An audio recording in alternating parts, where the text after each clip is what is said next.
The vibes might not be immaculate today, and I think that's okay. The vibes aren't immaculate, but we're here. Yeah. I've been little recap. I've been back east since obviously the LA game. Feeling better, walking. I'm at the boot. Officially, I know Tibbs said that in the press recently, but yeah, just doing everything I can to get back 100%, doing stuff 2-3 times a day, and just working my way. But it's been kind of terrible. Like sometimes when you think like you're making strides and like you think you can do more, but then like there's something limiting you. But for the most part, I'm happy to see like the progress of where I'm at. So I think that's promising. What does a typical day in the rehab life look like? So just depending on obviously like who's here, like if they're traveling, if they're on the road, basically it's like the gym's mine. I can do whatever I want. Like there's no like scheduling issue or whatever. But like when they're here, like I'll go in kind of early because I know either they're flying back or they're gonna come in later in the day. So I'll go a little earlier, probably like 9:30, 10. Do my treatment, do my stuff on the table, then do like the rehab part where I'm doing exercises specifically for my ankle. Then I'll probably go lift. Might do a little conditioning maybe on a bike or doing like battle ropes or just doing something where you're exerting a lot of energy, and then I'll go on the court, do as much as I can. And then usually after I'm in the HydroWorks, which is like the underwater treadmill, or I'm swimming in it for conditioning reasons because obviously I can't run for conditioning. So that's in the morning. And then I go home, do a little my own type of rehab, like ice or ice bucket, boot, like the recovery boots, and then that night do another round of like treatment and stuff, and then do the same thing. And it's kind of really repetitive right now. Does being married to and living with a physical therapist change anything for you? No. She hasn't used that degree.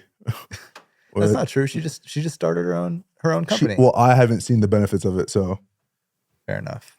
I haven't seen the benefits of it, but yes, she did start her own thing. But shout out AMB PT. How you doing, Josh? I know you guys just got off a long road trip. Yeah. Thank you for being here today, seriously. Good to be home, you know. Got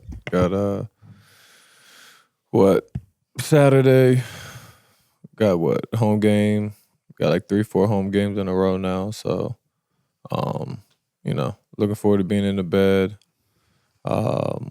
You know, energy at MSG. So yeah, just excited to kind of be home for at least a small stint. We were talking about it, and I think, you know, we can be kind of transparent here, like coming in and recording a podcast coming off a road trip where I think you said you were up till 3 a.m. one day with the flight, 5 a.m. the next day, and then you guys got back late last night. Like because I feel like when people talk about road trips, they obviously you hear like, oh, it's taxing on the body, whatever, but talk a little bit about what it actually looked like and felt like. What it looked like for us, obviously we had the long West Coast trip. That was 11, 12 days. Came back. Obviously had the Miami game home for I think we were home for 2 days. And then, you know, back to back in San Antonio. So we left Tuesday, played San Antonio Friday, came, you know, flew from there, hour difference. I think we got to the hotel at 2:30. Finally went to sleep at 4:30.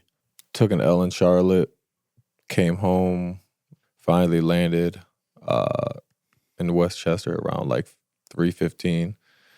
So didn't really want to be here, but we're here. My question for you, those 2 games, the back-to-back, San Antonio and Charlotte, what do you think happened?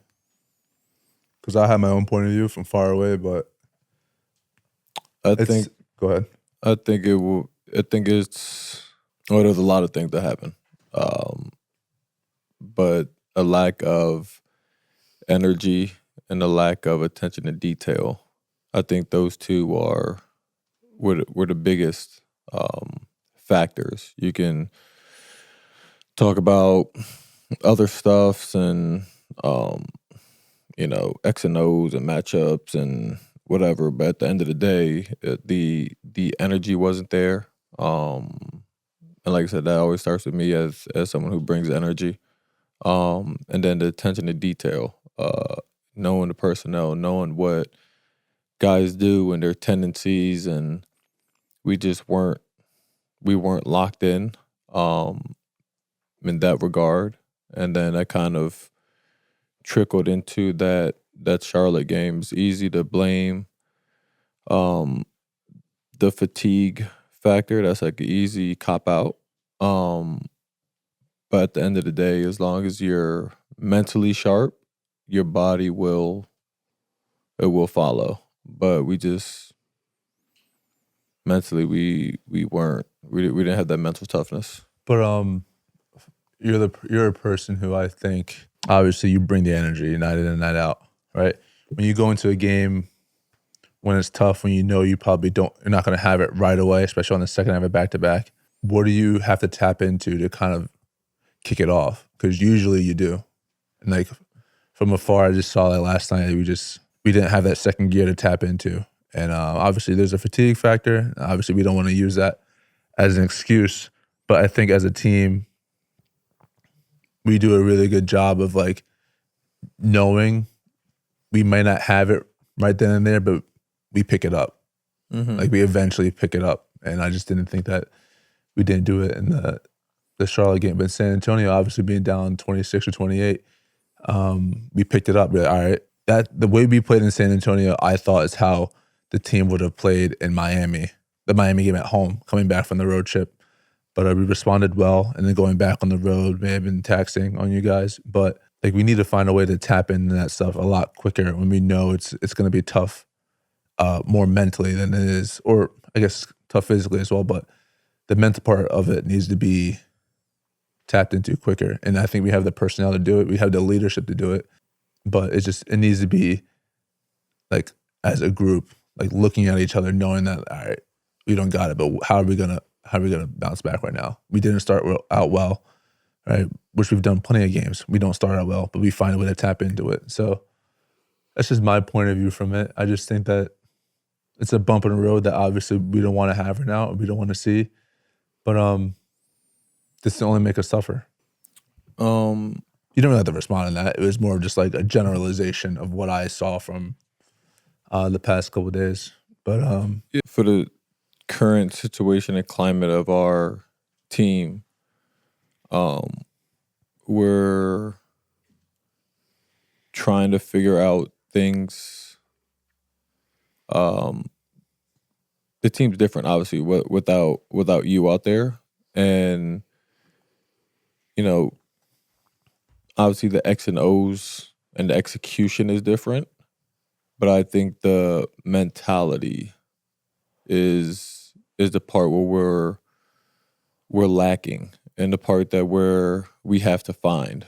I think before you went down, we were in a good spot where it was like, okay, we're playing better defensively. We're playing better. Shots, they go in. It depends on the day. You can't really rely on that. You can rely on like the defense, the energy, and all that. And I think we were doing that. And I feel like mentally we were always in a position of like, okay, we're going to take care of the games and the teams that we're supposed to take care of, and then, the teams that we're battling with, let's get it. Let's make sure it's a 1 or 2 possession game at the end.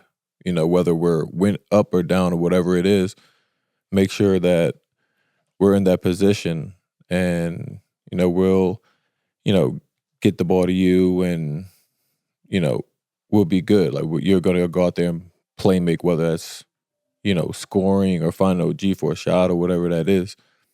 So that I feel like we were in a good mental space at that point. And then obviously you went down, so now it's okay. We have to figure this out. 1, on the fly. 2, towards the end of the season where guys are, physically, mentally fatigued, but also other teams are, but they're in that rhythm that we were just previously in.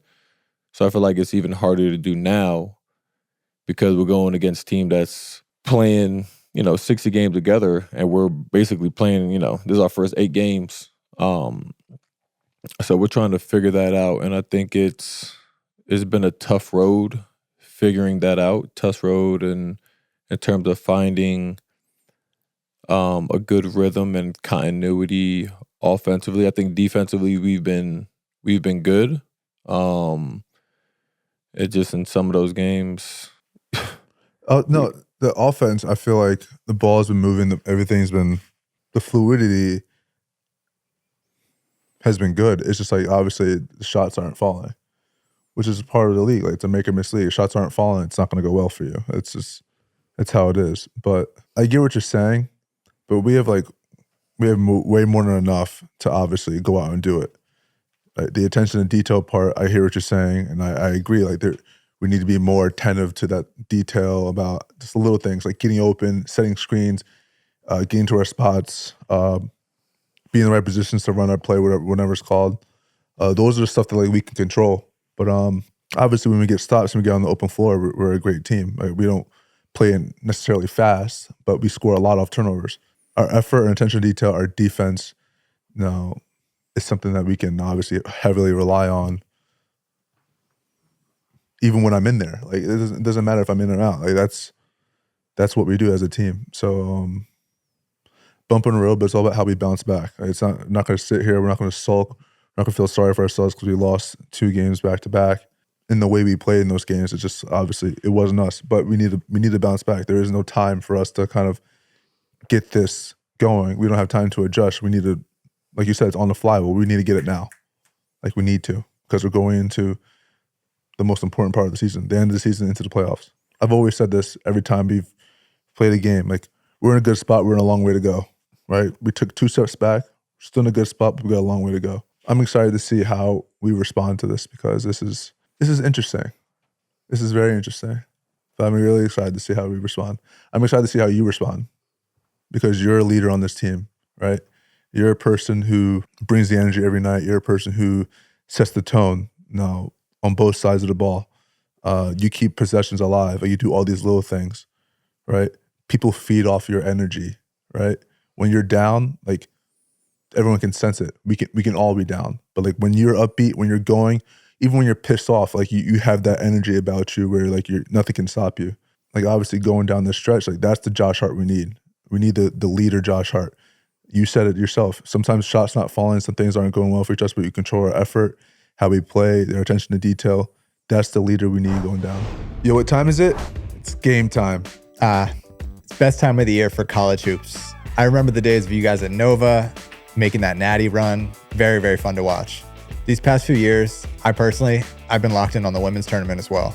Women's basketball has been hotter than ever. You know, Matt, we are raising 2 future W players. Lucky for you all, whether it's the women's or men's, Game Time has a special feature, Game Time Picks, that makes getting tickets for your games or live events even easier. Game Time Picks filters out the fluff to show you only incredible deals on great seats so you don't have to waste time searching through thousands of tickets. We were just looking through the Game Time app, browsing seats on Game Time Picks to watch some college hoops, and soon I'll need some for your playoffs. These tickets are great. What I like about the Game Time app, aside from the new Game Time Picks feature, is the all-in pricing. So there's no surprise fees at checkout. Take the guesswork out of buying tickets with Game Time. Just download the Game Time app, create an account, and use code ROOMIES for $20 off your first purchase. Terms apply. Again, create an account and redeem code ROOMIES for $20 off. Download Game Time today. Don't check your watch. It's still game time, baby. Breaking news from Bet365. New customers bet $5 and get $150 in bonus bets, win or lose. Sign up, deposit $10, place a bet for $5, and get $150 in bonus bets, win or lose. Bonus bets can be used on the spread, totals, player props, futures, and so much more. Whenever the moment, it's never ordinary at Bet365.